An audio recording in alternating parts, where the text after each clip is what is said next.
a point where they would be confused about not having a good time? Well, let's go with what we've got in front instead, and that is that the point that you're making is that when you begin to see how things actually, how great they actually are, or how ordinarily happy they are, The that gives super us a thrill. mundane. Hmm. Okay, you're saying that's the point in time when magical thoughts start up. When you can diverge. Hmm. That's a better way of saying it. Would Okay. you agree? If Well, what I would say is that we have, let us say, one peak experience rarely, hmm, and then we rarely repeat that peak experience. But but then we we get often on a roll and begin to have more and more often, and there's the peak experiences now become ordinary. But the point in time when that peak experience happens and that you're no longer in that peak experience, you come out of it. That's when the magical thoughts happen of, oh, I want that back again. And that the magic is that this moment when I'm not at a peak is not okay, that only the peak moment is okay. And that in fact, the only way you could get into a peak moment was by having an ordinary moment okay. And it became more and more okay until it was a peak okay. But if it's not okay right now, that if you're wanting that peak experience, you can't have it because it has to have a base of being okay. The magical thought is that I am not okay and I need help. That's the only magical thought that has ever happened. I can't do it. Okay. Here's an well, yeah, example of because that. it happens so far and few in between. Like if that happens, then you're just seeking that, and you're like, it's not this next breath. That's the miracle already. That's absolutely correct. I congratulate you for that one. That's good. Thank you. I mean, when I first started talking to you, that's what I was seeking. Uh-huh. If I'm Yes. being honest with That myself, I wanted to show someone how far I've come, honestly. stand back and take a look and connect everything with the breath. Exactly. Connecting it all together. In fact, this is what the human mind is capable of doing. That's its only job that it's ever had, the human part of the brain. There's other parts of the brain whose job is to keep that part of the brain running. And then there's other parts of the brain who keep giving that part of the brain information. But the human part of the brain is only the ability to see dots connecting together, to see connections. The aha moment when the mathematician is writing his math on the board and then he gets it. Yeah. Okay, he can connect those dots. Those are the aha moments. And basically, as you're learning to connect the dots more and more, all your thoughts are moments because everything is now connecting together. When you talk to me about a person with their hair caught, practicing like their hair caught on fire, Uh-huh. I felt that like I need to teach people this because this is literally the difference between life and death. Exactly so. This is one of the reasons why we actually are enthusiastic about spreading the Dhamma, teaching the Dhamma, is because people gain so much value out of it. And I get such a kick out of watching people gain great value out of it. And you need to make sure your practice doesn't include people figuring that out. Pardon?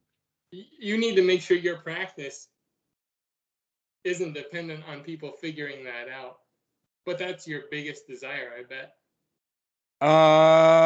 No, I would say Okay, if good. I Then had teach me my the way, actual because preferences, that I wouldn't even be doing these Skype calls. I would be perfectly happy to not answer a Skype call. well, But while I'm on the Skype call, boy, do I enjoy the heck out of them. oh, so you got that heart of service with you. I appreciate it because these calls have been very valuable to me, Dhammarato. Mm. Well, that's worth talking about. And so This whole idea of connecting things together, that's what we got started with because of the connection that you made between the boat that you got out of an heir or an estate the day before you called me, and I make that connection with a boat. But that happens on a regular basis. I think the And I know strangest one was of I when a know guy told me that he was a professional dishwasher.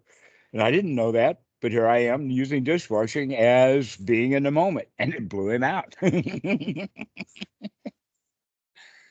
absolutely. And um it's because by removing hindrances, wisdom naturally arises. hmm And we can see things without understanding what we're actually, where that information comes from is irrelevant. The fact is that there it is. Yeah. And so, um, Can I go ahead. what drew you to pursue this particular practice versus all the other practices, or combining the myriad of practices I'm sure you experienced throughout your life? Uh-huh. Okay. Because each generation continues to have a wider range of traditions to draw from. Well, there's With the going to be internet, limits to we're that. presented Okay. with my generation is presented with the forest of ideas. Right. Actually, on And the I internet, came we are. across you, so just if I may, I came across you and Ajahn Sona YouTube channel around the same time, Mm-hmm. and he is actually a he learned from Ajahn Chah, Okay. so that Now I know which introduces Soma you're the talking idea about. of lineage. Obviously, you guys are different teachers, but your No, not similarities at do. all. No, not at all. No, not at all. Ajahn Chah was a student of Bhikkhu Buddhadasa. I met Ajahn Chah at Wat Suan Mok, home of Bhikkhu Buddhadasa. Okay, you And he both came had, from Bhikkhu Buddhadasa. You both yes, learned from. let us say almost all of the grand masters all over the world consider Bhikkhu Buddhadasa their teacher, including Yes, the and Dalai I Lama. mean, So we're all in one considering big family. This is not this, that, and the other different teaching. Soma just has a different way of saying what I say, and I congratulate him for his style.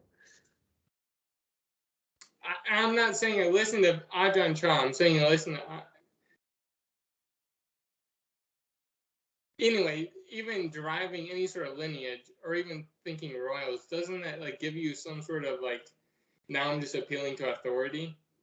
No, it gives me a feeling of comfort. It gives me a feeling of having come home. It gives me a feeling that the way that I can actually see when I do it correctly, the world, it is actually mapped out by uh, former generations of people who really have taken a look at the way things are, and that we're in complete agreement. And that gives me great solace that I'm not stuck out there in the generation like you are, where you see all of this variety, to where I've come to the state that I see all of the sameness. True, but did you explore a variety? You must have explored a variety of ideas I where have been around you. around the corner. I spent 3 years in India.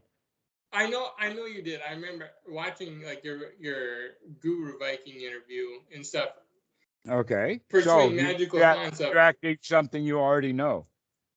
Yeah, you're right. Yeah, I just like talking to you. I don't have I much. know. I love it too. Okay, so we can go for I've been there, done that with almost every one of them. So you needed something to carry with you at all times, something you'd never be removed from. The breath. There's something more subtle than that, isn't there? Uh, yes, but then we can go right through the Satipatthana. Okay. So is your view that any practice that isn't anapanasati, not There a is complete no practice? practice. Well, let us say, yes, that's getting closer to the point. Let me tell you this story. You've probably heard it before. It's a story the Buddha told. It's the story about 10 blind men on the same day, all touching an elephant. Hmm. And each one of them touches a different area of the elephant. And then they come away and argue about, because one says the elephant is like a tree trunk. Another elephant says, no, it's like a giant fan. Another one says, no, it's like a big brush. Another one says, no, it's like a limb of a tree. I wonder what the guy who had his hands on the bull elephant's balls had to say, but they didn't put that. That would be number 11. But here's what exactly, that's exactly right. Okay, so in that regard, this is what Western Buddhism is a whole lot of blind Westerners, each one of them touching one tradition or one aspect of something, and then think they've got the whole show. Because if it doesn't deliver you in this moment, it won't deliver you 500 moments from now. I'm sorry, what? If it doesn't deliver you from this moment, it won't deliver you 500 moments from now. Yes, okay, precisely. But if it does deliver you now, then 500 my moments from now, it may still be able to deliver you at that particular point. But if you can't do it now, what skills have you developed other than practicing doing that is going to give you the skill to do it in that time, 500 mind moments from now, right? So yes, everything comes back to this present moment. If you can do it now, you can do it in the next present moment. We don't have to worry about the next present moment because we know that this present moment we've got wired, and we can wire and we can handle it no matter what this present moment brings. Yeah. But a lot of people spend a whole lot of time and thought moments in what about isms of what about could go wrong. So there's two ways to be prepared. One is to think of everything that can go wrong and fix it in advance. And the other one is recognize it doesn't matter what happens because nothing's broken and we're going to keep it that way. And so I don't have to go around having any problems to solve. I don't have to get ready for danger. In other words, I stopped looking for dangers. So I stopped the whataboutisms. Oh, the clearest example is OCD. Obsessive compulsive disorder is the guy who keeps thinking that my hands are dirty, so he keeps washing them over and over again until they get raw. Totally. How about this one? How about this one for you? So, if we live in a causal universe, You're the and any cause. satisfactory universe would be causal. You put in the causes, you get the effects. Right. Okay. I'm listening. Keep going. Was You're the the cause. first Are you cause? going to be the cause or are you going to be the effect? That's your choice. Cause. All right. Well, most people don't. Most people start off as a victim. We were victim. We are all victims when we are little children. Well, yeah. I mean, because once you put Everything that things happens there, happens to a baby. And if nourishing doesn't happen to a baby, it will die. And so we're all afraid we're not going to get enough nourishment, and we keep those thoughts the rest of our lives, which means we are now looking for some love from the outside to come in and affect us. We're looking for a cause because we're the effect. But we have the possibility of changing that mentality around to where I own this universe. And everything that happens in it is because I cause it. And when we recognize that you cause everything that ever happens, you actually understand that you are God. you're more powerful than you could ever imagine. No, that's the whole problem is we've been imagining power. instead of just Accepting experiencing the power. power, right? Accepting it, that there it is. You're already that powerful. And you can almost frame that as the delay of recognizing a moment is your physical organism has already done whatever it needs to exist here. Right, taking Every a breath. single That's all that force needs to in be the done right universe now. is putting you right here, right now. Uh-huh. Everything that ever needed to come together has come together. Right here it is. It's all together now.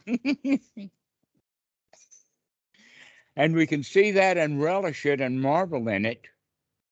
Or we can say, no, it's not good enough. It still is missing something. Our choice. Most people will never recognize that, though. Mm-hmm. Yeah, it's almost like a very, very beautiful, delicious dinner comes to you from a restaurant. It's just not exactly what you ordered. Are you going to eat it and enjoy it, or are you going to send it back?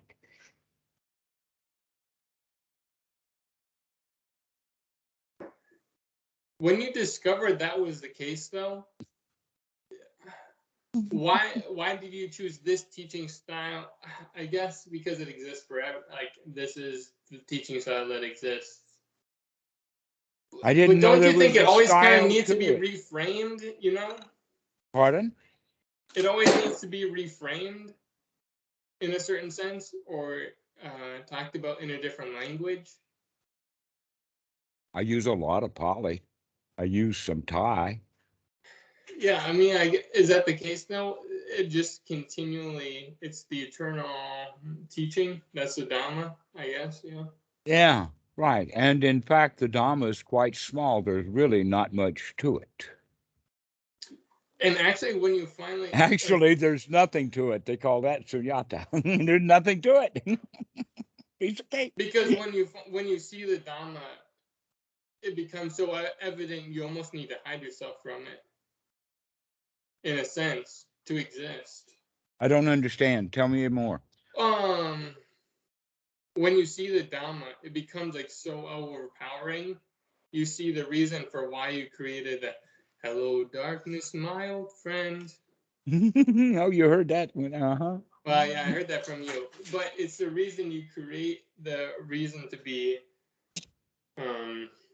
divided from yourself, to discover yourself again, in a sense. Mm-hmm.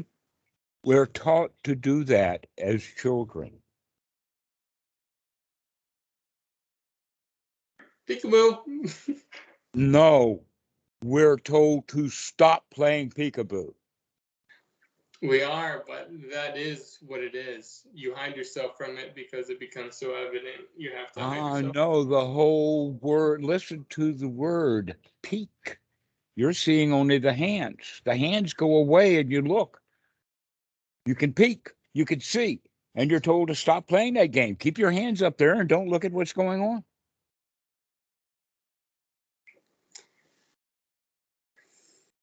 Don't But once see you for see yourself, yourself. You follow the orders. You do what you're told to do. That's our society. And we become attached to that society. This is the word that the Buddha uses, Silabhata Paramasa. The rites, rules, rituals is how it's translated, but it's got a wider context. Every rule. Okay. One of the rules that I learned is that I got to hurry up because I had to keep up with my dad, who was a fast walker. He's actually a meter reader. He was a professional high-speed walker. And here I am writing a rule in my mind. I got to keep up with him. And why did I write that rule? Because he keeps saying, come on, hurry up. But he said that to everybody, but I heard it to me.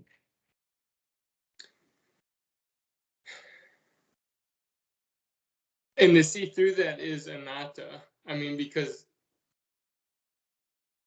Well, that was one of the rules I learned as a kid. And I carried that anxiety and hurry up with me into Watsu and Moke, literally on the bicycle. I gotta go.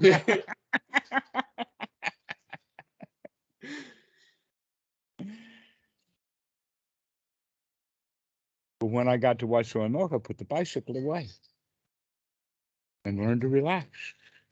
That I don't have to be in a hurry. There's no place to go anyway.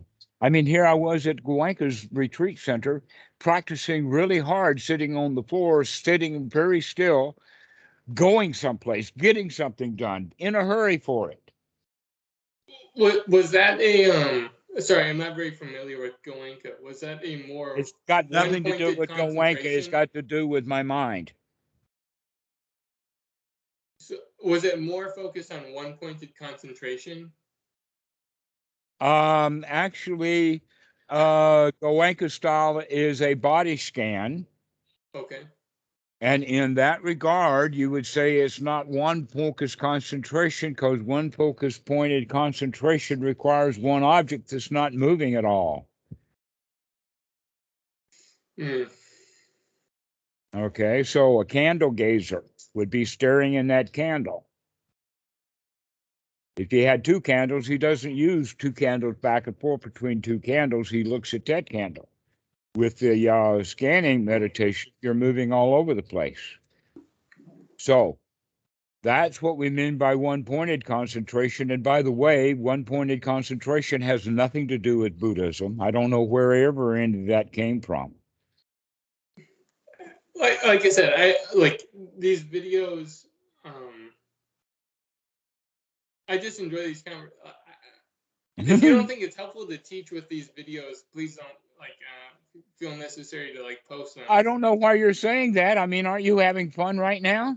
I am having fun right now for sure. Okay, then that's it. That's the reason for having the videos, is so we can enjoy the moment. Perfect.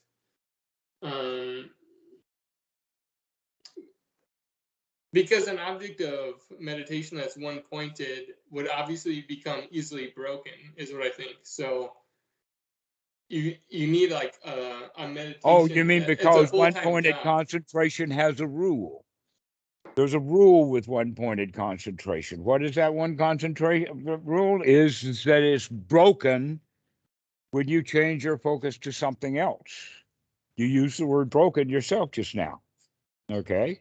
Why can't you just move from one object to another object without it having broken something? Well, exactly. I mean, if you were to create a better system, it would never be broken. Nothing ever is broken. No, exactly.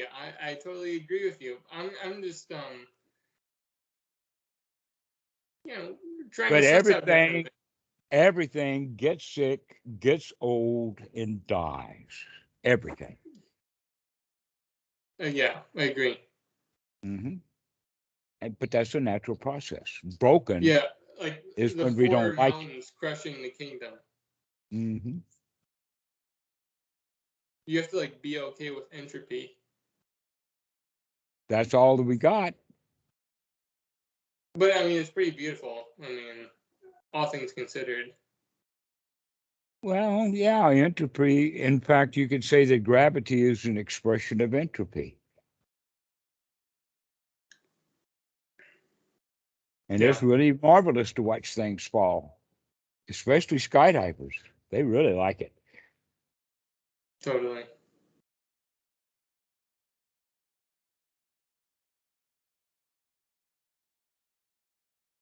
What do you do when you're not taking Skype calls from people? Nothing. That's nice. Nothing much. Nothing is important. Why should I want to do anything? Pet the dog. But I can do that while I'm on Skype. She's right here getting her ears scratched. That's nice. Mm-hmm. In fact, I just found a tick. And I just removed it. And there it is.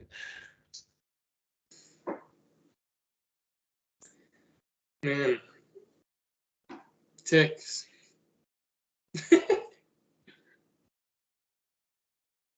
So there's nothing to do. No place to go. Any toy will do, so long as you're playing. And when you break this toy, if you want to use the word break, when this toy breaks, go play with another toy. Toyness is not broken. It's just that you decided that the state that this toy is in, is unsatisfactory now, and that was your choice. Just because a doll has no arms or legs doesn't mean she's not worth playing with.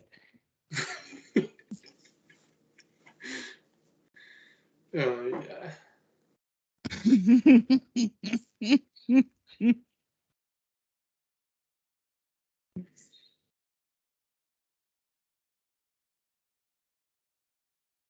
The question is then the state of mind that we're in.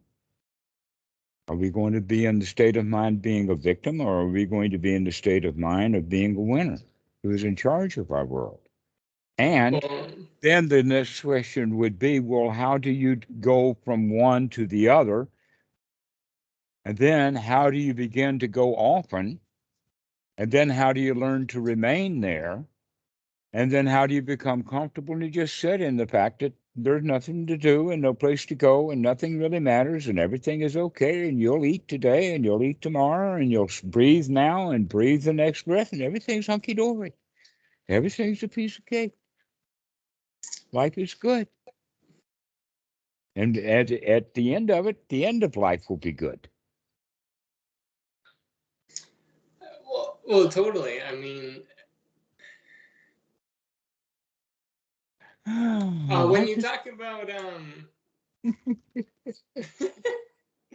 you're right, it will all be good. It is all good. And by seeing it's all good, you can create the equanimity to see these weird like synchronicities of life because you're Mhm. not so distracted Oh, by them. Like it's a show. it is totally a show. Yeah, just enjoy the show. That's what life is. Life is just a marvelous, grand dance or movie. In fact, Okay, in did you Hinduism, they call it Leela. Everything's dancing. Enjoy the show. Watch, for instance, the dance between Trump and Biden. Quite a show. well, yeah, and that relates to the duality that we see that creates reality. No. When I just mentioned it, I mentioned them in duality by the names, but I'm talking about them dancing, and now there's unity again. Exactly, the three out of the two by seeing the middle ground, right? By meeting in the middle path, where everything meets together, like at the bottom of the cup. That's where all the stuff collects. Uh,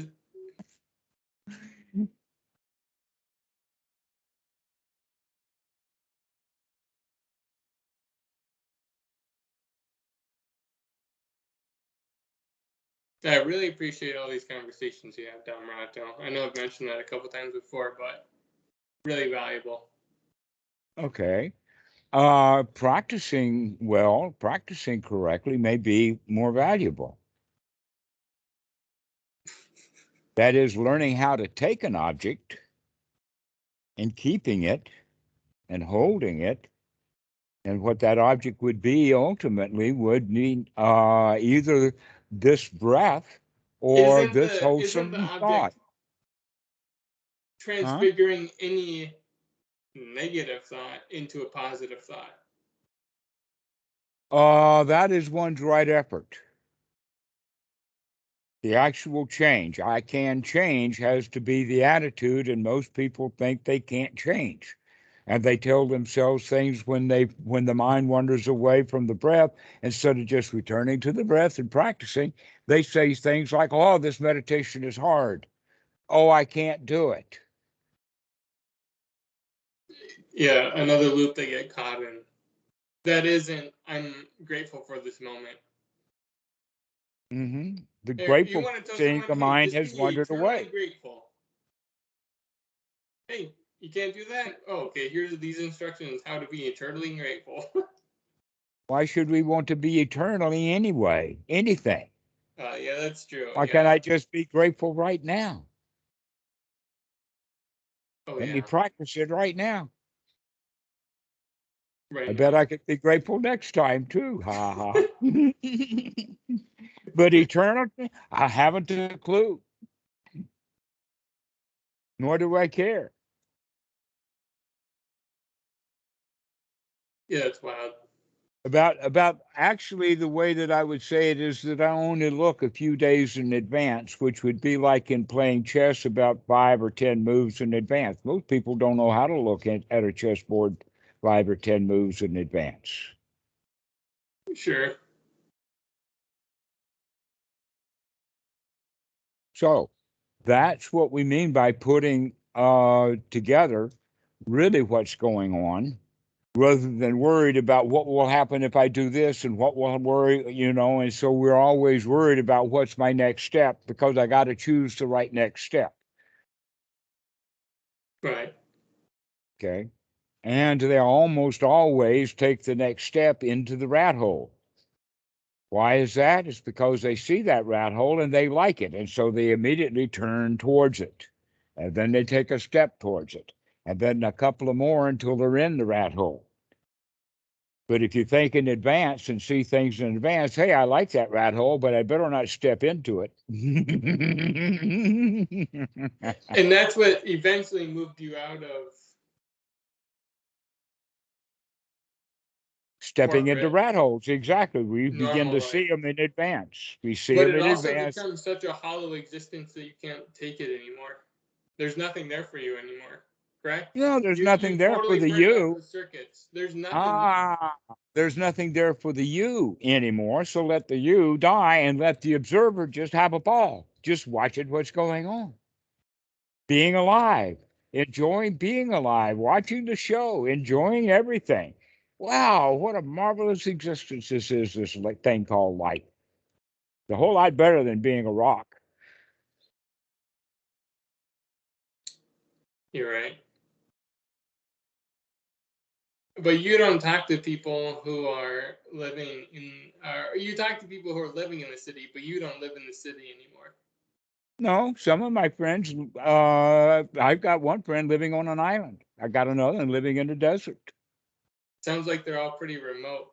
I mean, that's why I'm in North Dakota. But Okay. So remote enough. every place is fine. I'm just saying. I think Any this is what place. happens Okay. eventually is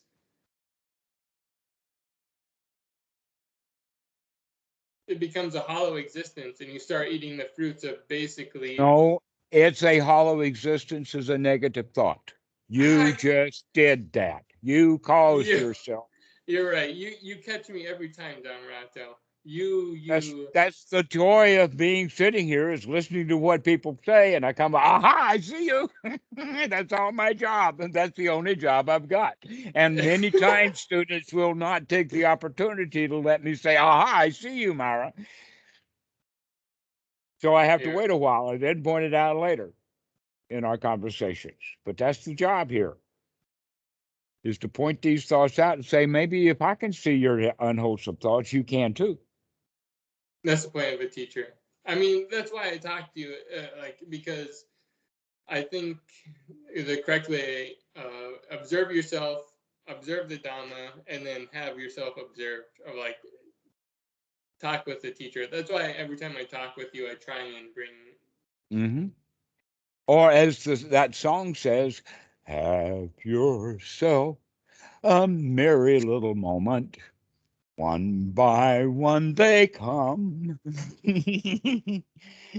Destroy that. Thank you. Yeah, it's your choice. It's back to that original point that we were talking about is, yes, this universe is based in causality. Are you going to be the cause? Or are you going to be the effect? Yeah. Mm-hmm. Guess what? We try to be the effect. We've been taught that we're the effect. We were the cause all along. And so when the effect is dukkha, guess what? We caused it. Yeah, I believe. Yeah. Mm-hmm. And how do we cause it? Greed, ill will, and delusion, not looking at what we're doing, wanting things, seeing how beautiful that rat hole is, and not seeing right through it down to the bottom of it. But once you've been down that rat hole several times, you begin to know the sequence. You can figure it out. So this time you see the rat hole and say, I'm not going there. I've been there, done that. But you got to wake up to watching yourself go down the rat hole. so Well, that now you can put it together when next you time. say the rat hole, you almost seem like the chain of causality. Yes, exactly. And then sometimes when I've brought up like That's the you could Christian actually idea of say returning to the then that you Garden could of Eden is like walk up the stream back to where the first cause arises. right, which is exactly the point about the story of Adam and Eve. They got kicked out of the paradise, which meant that they went into bad feelings. Yeah. How did they get kicked out of paradise? It's because they had to deal with the results, eating the fruit. And the fruit was bitter, and that destroyed paradise. And what was the fruit? It was the knowledge of good and evil. So if you go around saying this fruit tastes bad, it does taste bad, and now you've got no paradise left. But if you eat the fruit without judging the fruit, then you're nourished. It's paradise fruit. Stop judging it, whether it's good or bad.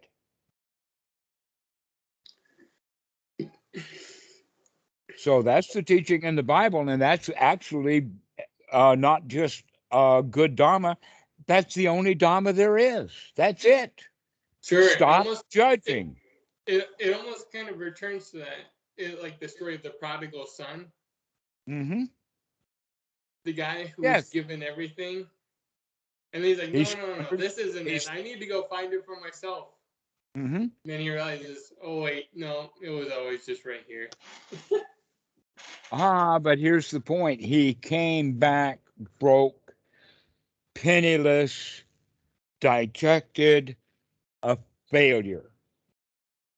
After trying to explore it for himself. After he went out. But even though he came back broke, dejected, and a failure, which is where his brothers saw him, his father still welcomed him home.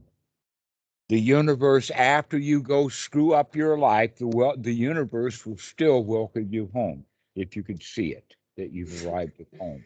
Yeah, that's almost like the paradise was there all along. Getting kicked out of paradise who is. became enlightened or whatever. Oh, you're talking about Angulimala. I was thinking more recently, but yes, that's exactly right. And it doesn't matter what our past has done. When we turn around and repent, we recognize that what we were being chased by was a friend. Was the memory to do better. And the orders to do better when in fact you're already good enough. Yeah, you're right. Yeah. That it's your friend, it's your daddy who's calling. Exactly. Come home, come home. Here, sit down, have a rest.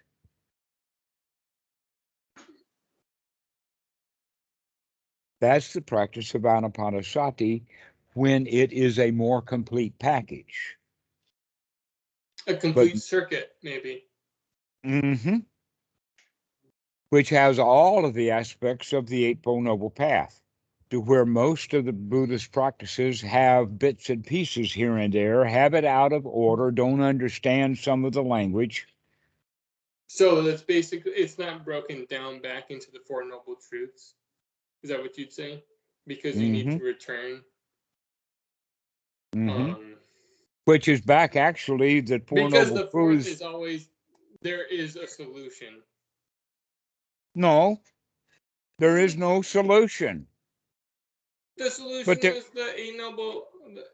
No, the Eightfold Noble Path is pointing out there was never a problem in the first place. You invented it. Oh, okay. Okay, but if you get to number 4, you've already acknowledged there's a problem. No, actually, step 3 is giving up the problems. When you see that all of the problems are invented within one's own mind, we stop having them. We're in this third noble truth right then and there. And everybody spends a little bit of time in the third noble truth, probably every day.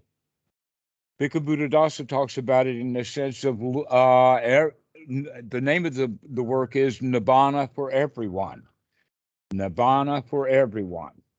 And in there, he points out that everyone has little nibbanas that they're not even aware of. Everybody takes an exhausting out breath. People will sit down in the chair and say, oh, and not have any thoughts at all for 1 or 2 seconds.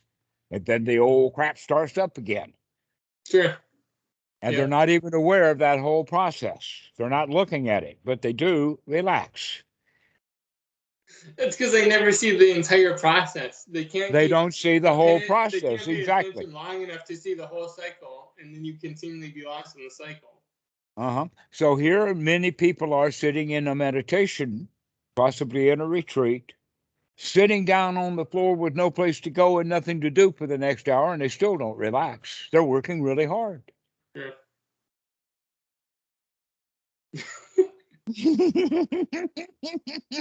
Well, they're using the wrong effort when in fact there is a right effort. And in this case, the right effort is to stop the wrong effort. Yeah. That's the right effort, is to stop the wrong effort. Another way of saying it is the least amount of effort possible to get the job done, whatever it is, which would be, in this case, throwing that unwholesome thought out of the mind and putting a wholesome thought in. That's all the effort it takes. That and the effort to take a deep breath, but that's all. I mean, the taking the breath actually is the easier part of the path. The harder part is paying attention to the space in between breaths.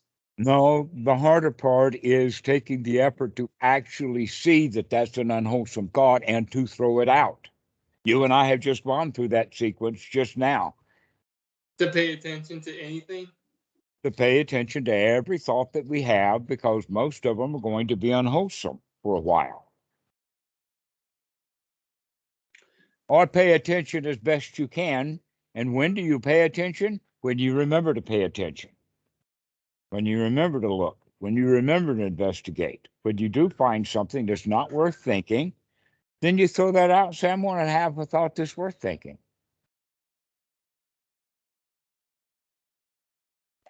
And so what the skill that's developed is the skill in spotting unwholesome thoughts as unwholesome.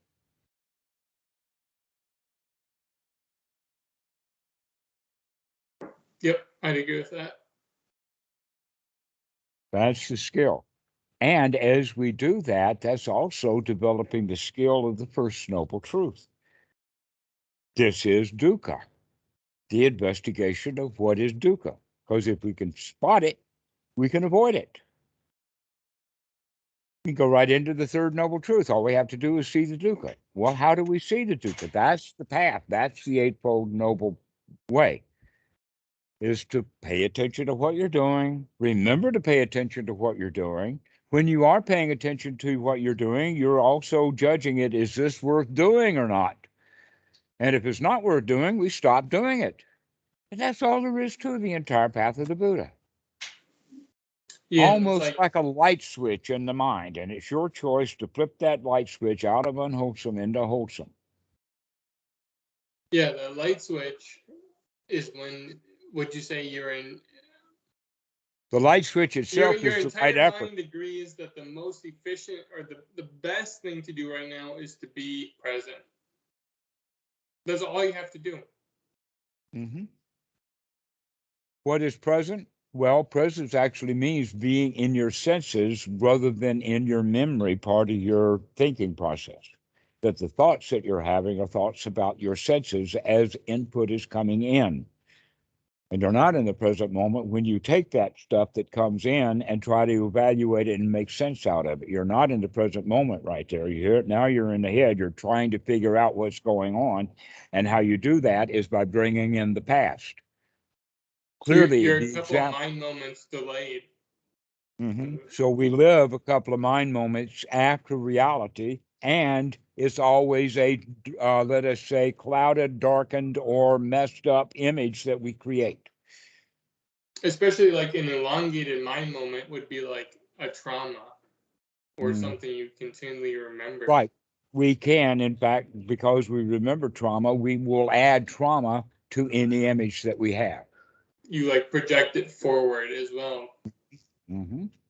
I mean, that's the unwholesome way to do it. I'm saying is Right. The wholesome but thing to also do is fairly to wake common up to that nowadays. process so that we can put a stop to it. If we don't wake up to it, we can't see it. And if we can't see it, we can't catch it. And if we can't catch it, we can't grab it. And if we can't grab it, we can't throw it out. And Yeah, I that's the agree. I whole mean, most process. people can't do Putting that. some skin in the game. I caught you is a really good way of expressing it.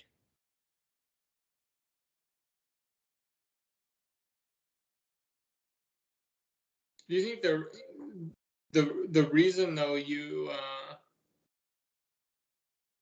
it's like, have you ever tried to play chess against yourself? Actually, I have seen that done, and I also recognize that secretly I have one of the other sides that I want to win. And another way of doing that would be like in a game that you're in, let us say a card game, that you're in the process of finishing the solitaire card game right at the end. And now you have a choice of who's going to be the last card that's going to be played. Is it going to be a red or a black? Who wins, red or black? Can I set it up in advance? Black's going to be the last card to play. And then I play the game so that red goes first and then the black. Okay. Yeah. Those are the kind of things that people do when they're playing games. And if you're playing a chess game, then that's the kind of game that they're actually playing within their own mind. Of not just that I am going to win. Another one would be Sudoku. I know I'm going to win the Sudoku. What's going to be the last number? Am I going to wait until I all of them? Or another way, can I play Sudoku so that I get all the ones first, and then all the twos next, and then all the threes next, so that I do it in order? I'll play the game that way. Okay, Sure. but always you're in control. You can either forget the order that they're in and just have fun, or you can actually set it up to make it hard by choosing which numbers are going to get played in what order. That adds a level of sophistication, which means you got to keep track of a whole lot of stuff that you haven't put that 6 in that box yet, but you know the 6 belongs in that box. Yeah, I haven't found out a way to play chess against myself. You can't do it. That's what I'm telling you. You can't. You can play these other little games instead. I'm using more simple games as the example. But in advance, you already know who's going to win this side, black or white. Right. Almost by the choice of the opening that white is going to play determines whether the game is going to be won by the one side or the other. And I've seen people do that. I've watched them do it. Okay. But that's just a side point. I mean, we do that in everything in our life. We play chess with ourselves. Sure. With everything. That when we're in a competition with another person, whether we win or lose that competition is based in our own mind upon the rules that we set for the game. And the people who wind up jealous already have the game set up that I'm jealous because he's the winner.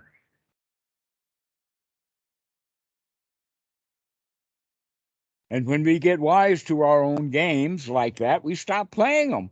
I don't play chess with myself, and I don't compete with other people because I know I'm going to win every time. I'm the one who sets the rules.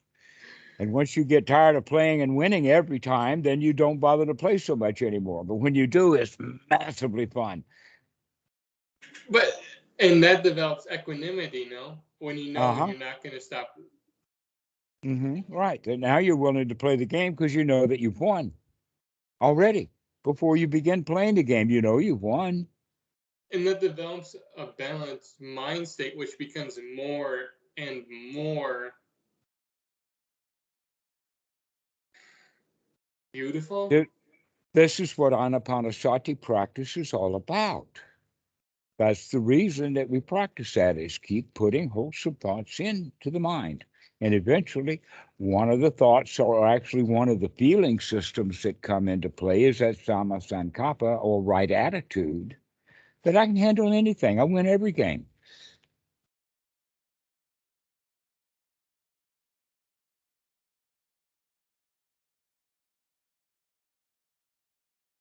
What game am I playing right now? Taking a deep breath. I'm going to win that game. Mm. And so we develop that attitude of a winner. You develop that attitude when you're laying in bed and you don't want to get up. You can say, hey, man, I don't have to get up. I can lay here all day. Nothing's going to happen anyway. There's no place to go and nothing to do. And then we'll say, oh, wait a minute. And then up we get.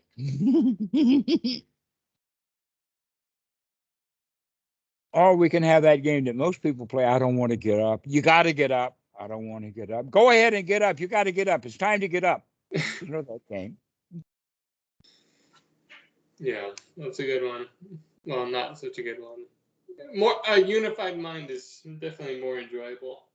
Yes. So that's the practice of getting the mind unified. And then that's all there was to do, is just get the mind unified. After that, there's nothing left. You're already in the sutras, they talk about it as pure as a polished shell. The job that needed to be done has been done. And when we begin to look at life like that any job that needed to be done has already been done.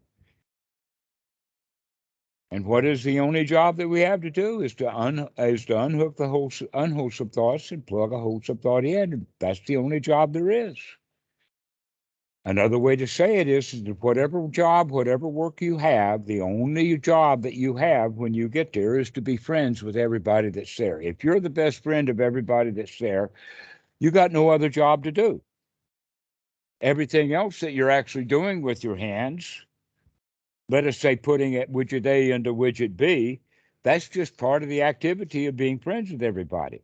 But in fact, let us set this situation up, and that is that the employee who is the actual best friend, not just buttering him up, but is the actual best friend of the boss, is not going to get fired, no matter how unproductive he is. Yeah. Mm-hmm. Friendship is everything. The work, nothing. Well, let us show you the work's just a piece of cake when you're eating the cake.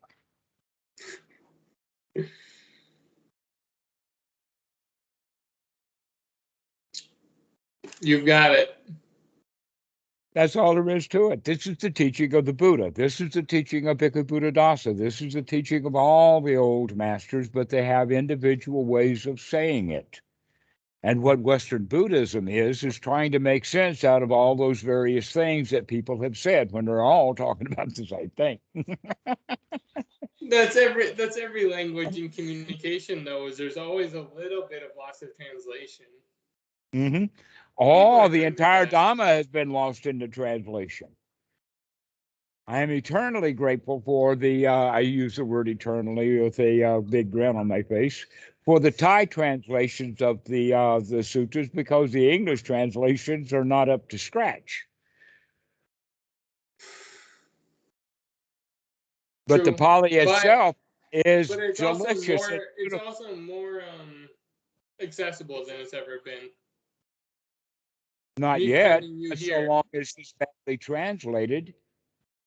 It's always successfully translated. Pardon? It's always successfully translated for those who can hear it, you know? I couldn't. You found it. Bhikkhu Buddhadasa rubbed my face in it until I couldn't ignore it. And then I started to pay attention to it.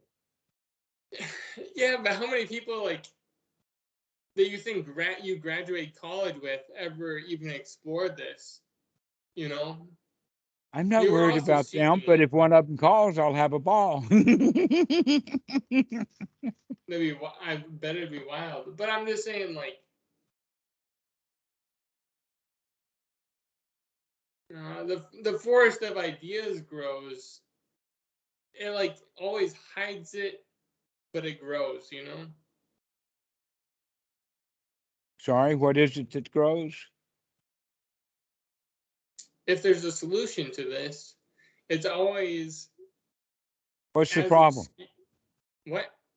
What's the problem? Oh, there's no problem. Well, then what's the solution got to do with nothing? Perfect solution. The perfect solution is there's no problem. There it is. That's the only solution that actually works, is to figure out that there's no problem. Yeah.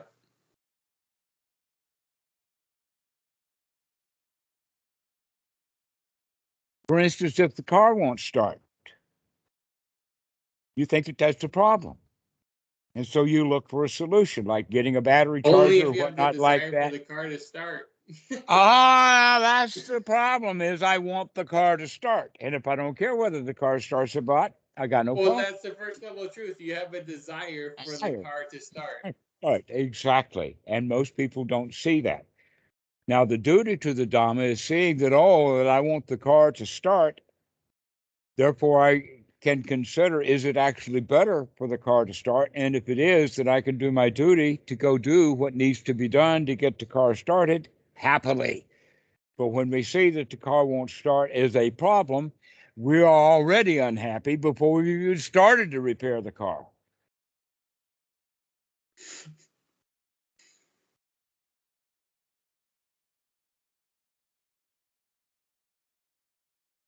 That always the problem is in the mind, not in the car.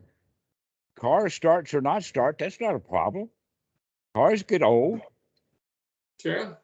I mean, if cars did start every time, Detroit, General Motors, and Ford would have big problems.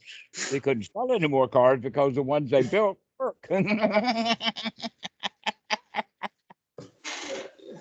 damn planned obsolescence. Right. Guess what? Obsolescence don't need no plans. Everything's going to get obsolete anyway. Moore's law is going to make sure that happens. It's not just computers that get stranged every 18 months. The whole world gets turned upside down within 2 years. Everything is different, except our belief that nothing is different. Because we've got concepts. This is how things should be. This is how things are. True. An example of that is medical science now has enough good medicines that most sexual items are now medical issues. Abortions, premature births, birth control pills, medications for STD, IUDs, that whole show has all been taken care of by medicine. Before medicine had any cures, which is as recent ago as the 1950s, when penicillin was invented. Before that, STDs was not a medical issue because medical couldn't solve the problem.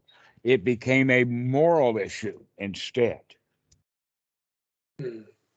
So when medicine takes over its job of handling sexual dysfunctions completely, then sexuality will no longer be a moral issue.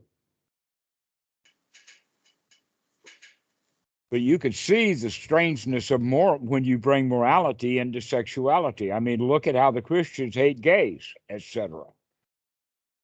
Look how they could try to control women's bodies by saying you can't have an abortion. They used to say you can't have a divorce too. Right. Okay. So we're talking about this Sila Bhatta Paramasa is actually the whole culture that we have. And I'm showing you an example of how reality is encroaching upon the rules. And so a lot of young people are much more interested in going to a website to find out about medications and possibilities, birth control pills, etc. All kinds. They go to the websites 50 years ago they went to the priest.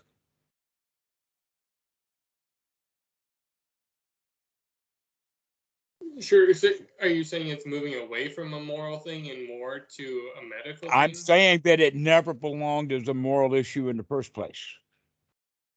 Yeah, true. But it had to become a moral issue because we did not have a solution to people's problems medically.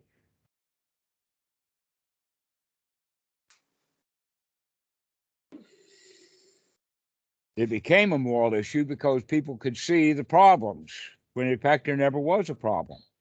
Mm. Infants die in the wild. Couples do things. I mean, they know for sure, the bird watchers know for sure that birds are not monogamous, even though the turtle doves and the Christian is all about two birds in love for the rest of their life, two wings of a bird, and all that kind of crap. To where, in fact, in the bird world, it's quite a lot of bedlam. Mm.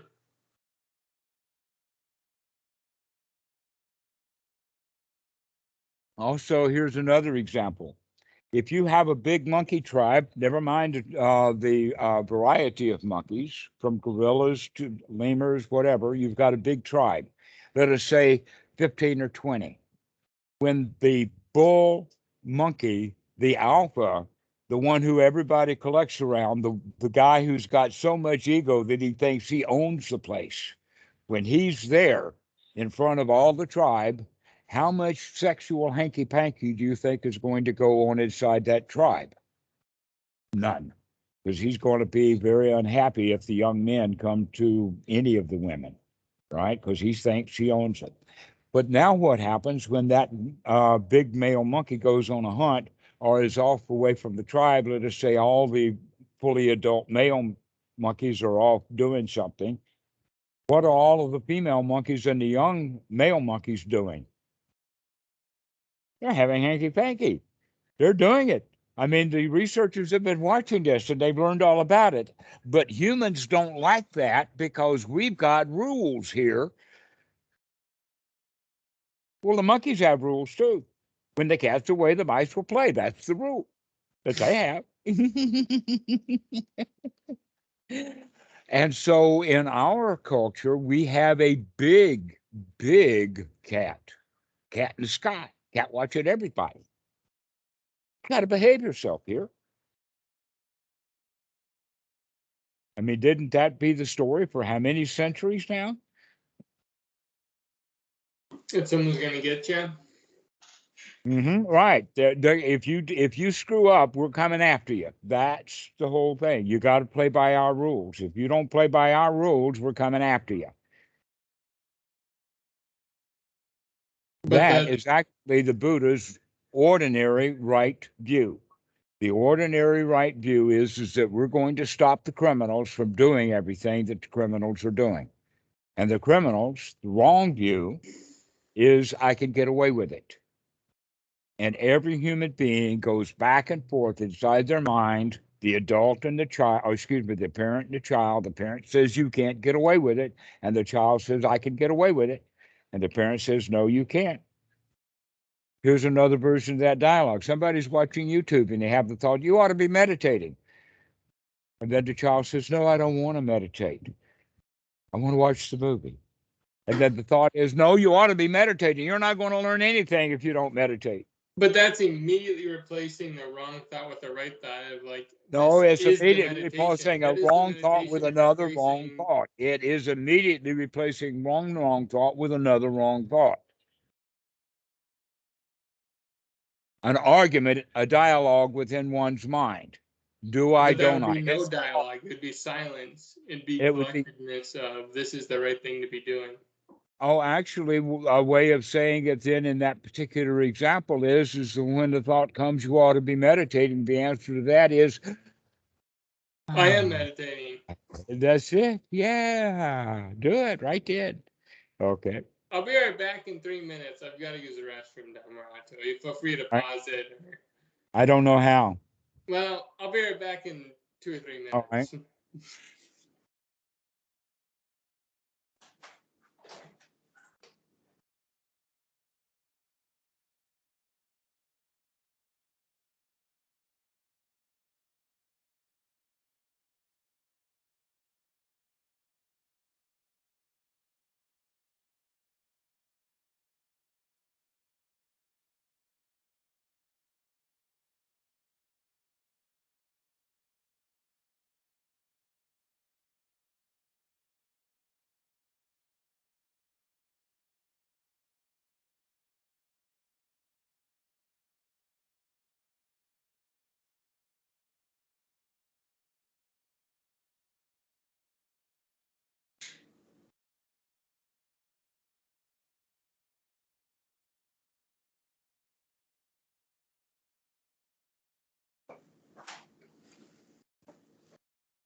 I'm back. I know.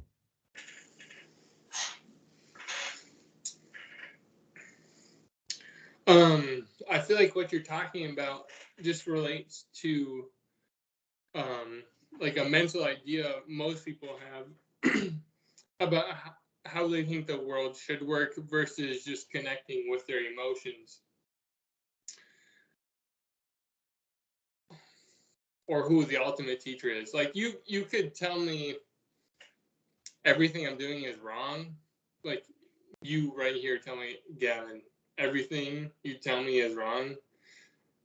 But I'd still just think, okay, well, I'm right because this is the way I feel. I would say that thought sequence is probably one of the most common thought sequences in American culture. Okay. And it starts with the unwholesome thought, you may think I'm wrong, but I'm right. That is an unwholesome thought. You may think I'm wrong. When we see those thoughts, maybe somebody is judging me. That's actually a whataboutism. What if the whole world thinks I'm wrong? Why are you having that kind of thought?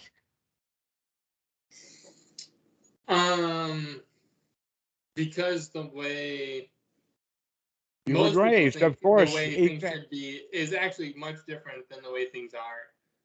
Mm-hmm. I'm Right. We're supposed to I'm not improve the saying I place. think It's you would not good disagree with enough. me, Dhammarato, because But that's why what? I'm talking to you. I mean, but you don't think you don't think in the way that is very common in the world.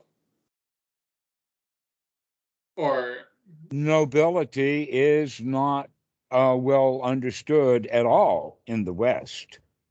It's much more common in Asia.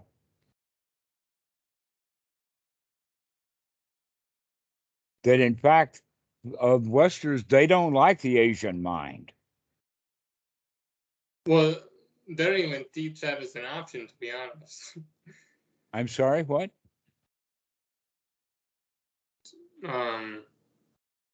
Well, Eastern thought is still relatively new to the Western mind. In the grand scheme of things, I'd say it's only recently Well, been I'm an just increased flow.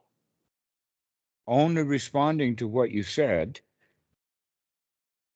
That you're pointing out that I'm strange, and I'm saying, no, I'm really ordinary. I'm the one that's ordinary here. And part of that has to do with the fact that everybody in the West is taught that they, particularly that particular you, is special. We do that in kindergarten and grade school. Yeah, sure, building up the ego. Mm-hmm. Mm-hmm. Well, they think that they're building up self-confidence, but what they're actually doing in a way is building up competition.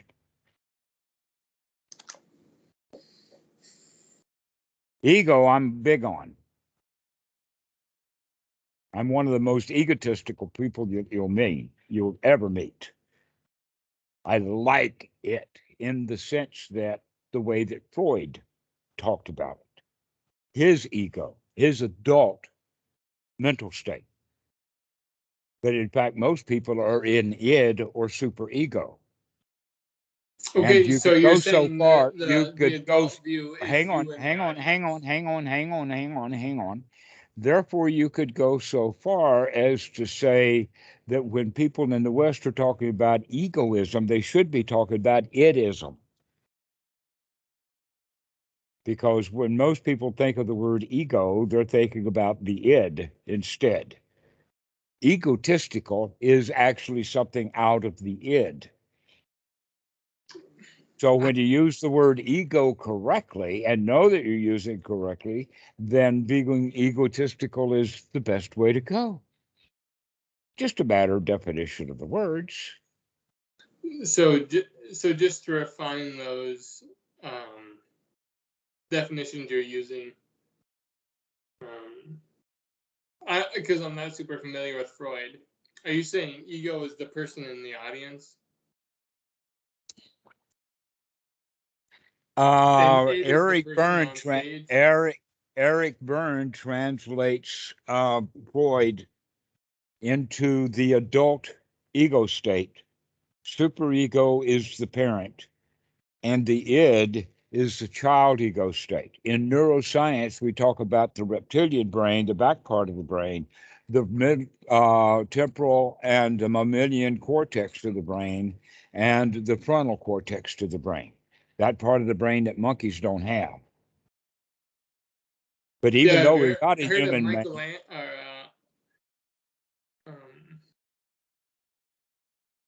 spearing the serpent?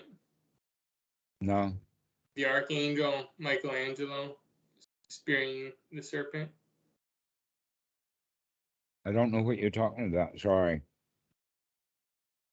No, that's fine.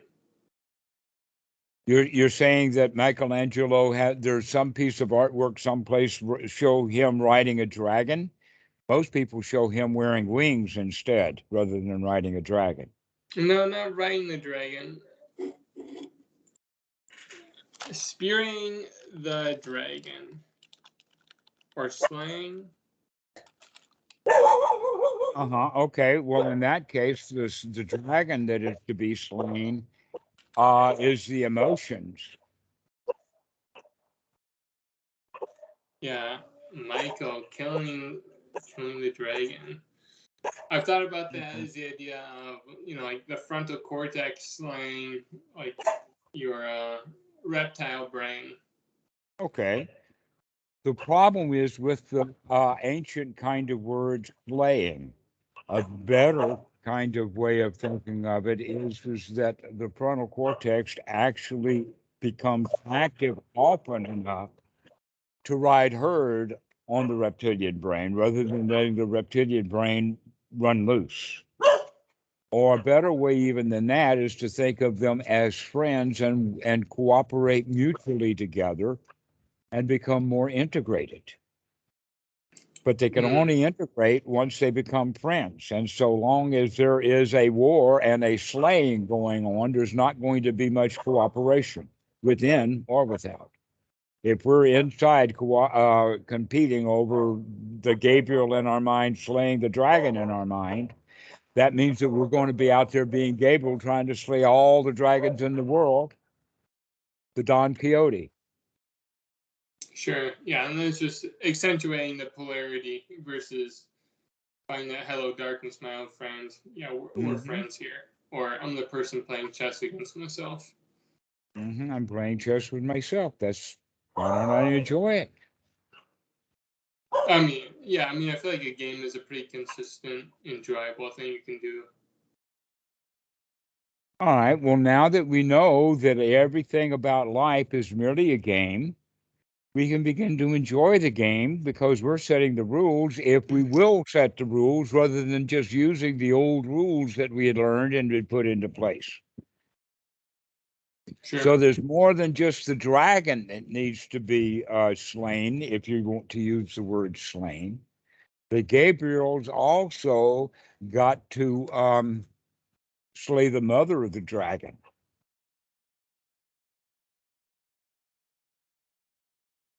The one who sent that dragon out to fight Gabriel.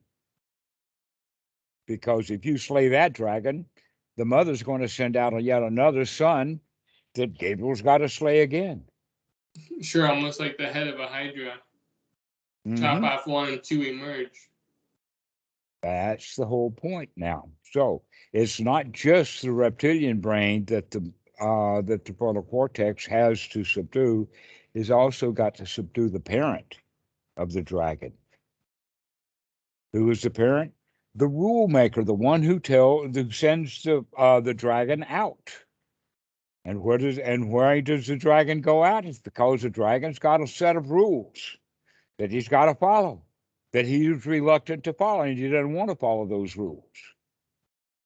So the dragon gets angry. But he's still a dumb animal, which is the whole point of the Buddha, is that dragon that we become is still a dumb animal a draft animal doing what we're told to do and resenting it. That's the woeful state of being an animal. You heard about the four woeful states of where you can be reborn. Well, being reborn on a dumb animal, or being reborn that dragon in this case, is a common occurrence. So that when Gabriel comes out, it's me that gets killed.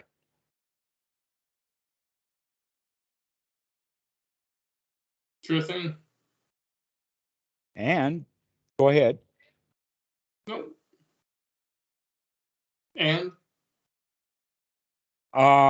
And that goes for all of the woeful states. When we go into hell in our own mind, we open the door to hell and pump the air and made it hot. you're just you're just assuming the state of the victim.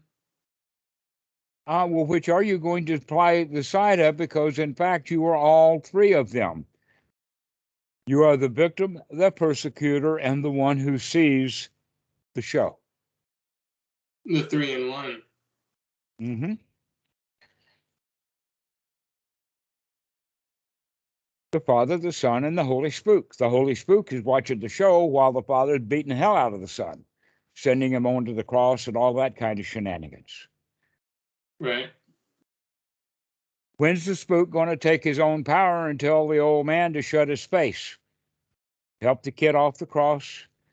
You sound Patch like him a up. Gnostic. Huh? You sound like a Gnostic. No, I'm just playing with the word 3. Yeah, exactly. Just playing with the number 3, because everything in this regard happens in 3s. Greed, ill will, and delusion. The greed is the parent, the ill will is the kid, and the delusion is the adult. The difference between them, huh? Mm-hmm. And when the adult wakes up and is not seeing the ignorance, he can see the persecution of the greed and the dissatisfaction of not getting what one's wanting. We begin to put a stop to that three-way greed, ill will, delusion cycle that we're in.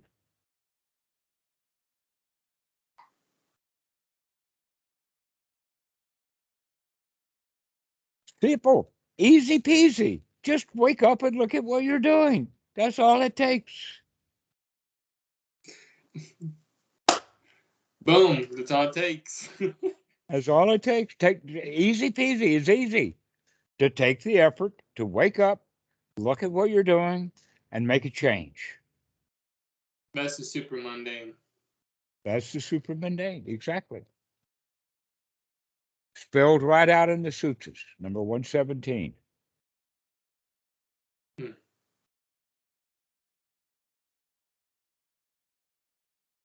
Dhammarato, thanks for the conversation tonight. I Oh, always it's been appreciate it. delightful. This has been delightful. I'm really glad that you called. Let us hope that you're getting a good practice going so that you can really see these unwholesome thoughts. Okay. I will say my practice lately is almost entirely focused on 24/7 practice, let's say.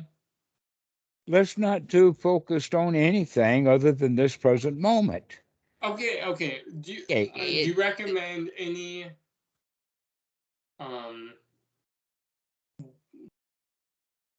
dedicated breath practice focus?